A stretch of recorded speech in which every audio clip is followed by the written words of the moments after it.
Welcome back to the crypto की दुनिया।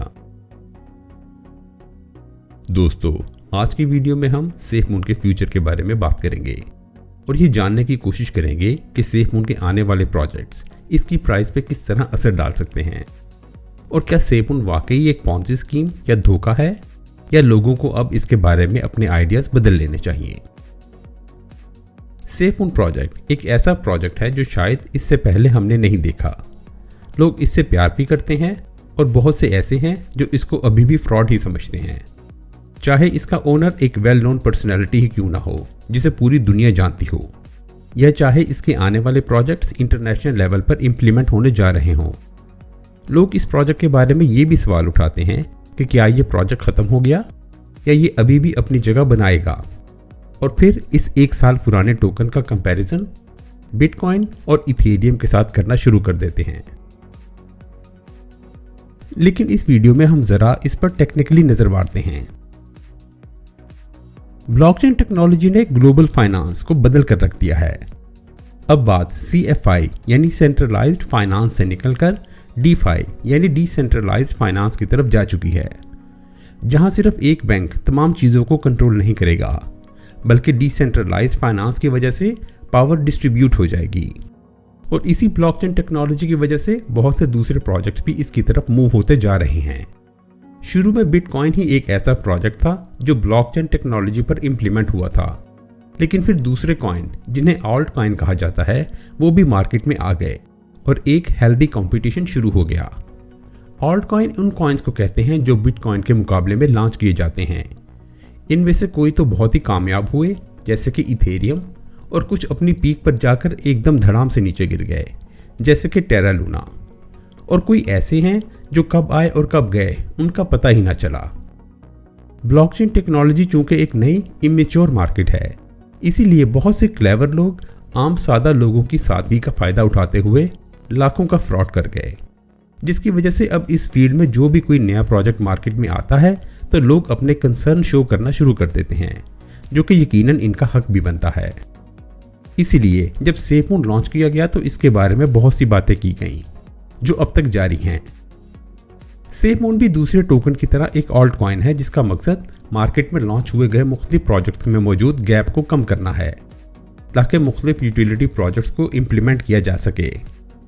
और ये भी बात याद रखने की है कि सेफमून का लोगो टू द मून है।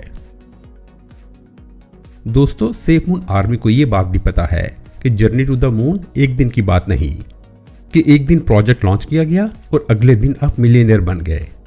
अगर आप इस प्रोजेक्ट में हिस्सा ले रहे हैं तो आपको पेशेंस रखना पड़ेगा, क्योंकि सेफमून का मैकेनिज्म ही ऐसा है कि आप इस टोकन को लंबे अरसे तक होल्ड करके रखें, और अगर आप इसको सेल करेंगे तो आपको हैवी फीस देना पड़ेगी जो कि 10 से 12% तक जा सकती है।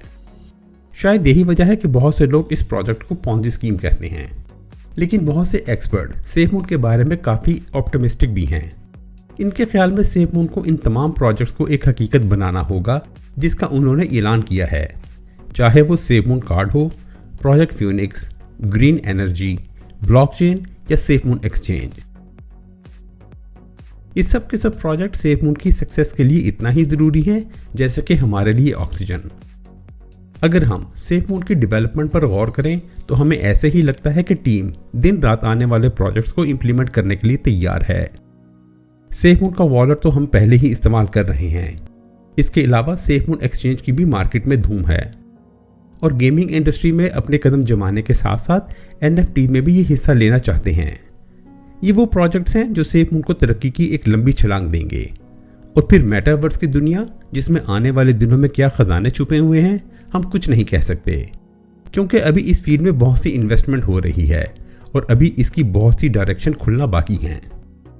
और सेफमून का प्रोजेक्ट फ्यूनिक्स, जिसमें कई लेयर्स हैं जो कि आहिस्ता आहिस्ता हमारे सामने रिवील होंगी, जिसमें ग्रीन एनर्जी, चैरिटी, अनबैंकिंग के अलावा बहुत से ऐसे प्रोजेक्ट शामिल हैं जिसके बारे में जॉन कैरोनी कुछ बता नहीं सकते, और उसकी वजह NDA है, यानी गवर्नमेंट के साथ लिखे हुए नॉन डिस्क्लोजर एग्रीमेंट। और फिर सेफमून के मैकेनिज्म में टोकनोमिक्स का एक ऐसा इंटरेस्टिंग मैकेनिज्म शामिल है जहां आपको सिर्फ टोकन होल्ड करके रखने हैं और आने वाले दिनों में आपकी टोकन में इंक्रीज ही होता चला जाएगा। तो दोस्तों, ऐसा टोकन जिसमें प्रोजेक्ट्स का ना खत्म होने वाला सिलसिला शामिल हो और फिर लोग उसको फ्रॉड कहें, तो ऐसे लोगों की अकल पर मातम ही किया जा सकता है। सेवमून कभी भी पॉन्जी स्कीम नहीं था और ना ही कभी फाइनेंशियल एक्सपर्ट ने इसको फ्रॉड कहा है। ये एक लेजिटिमेट प्रोजेक्ट है जिसमें की गई इन्वेस्टमेंट आने वाले दिनों में काफ़ी फ़ायदा दे सकती है, क्योंकि दूसरे प्रोजेक्ट्स की तरह सेवमून भी अपनी ट्रांजैक्शन फीस में कमी करके इसे 1% कर सकते थे, लेकिन 10% फीस की वजह ही यही है कि आप इसमें इन्वेस्ट करें और फिर थोड़े प्रॉफिट के लिए इसको सेल ना करें। और अगर लोग इस प्रोजेक्ट का हिस्सा बनकर इसके साथ खड़े रहेंगे तो फिर कुछ भी हो जाए, आप इस प्रोजेक्ट को फेल नहीं कर सकते।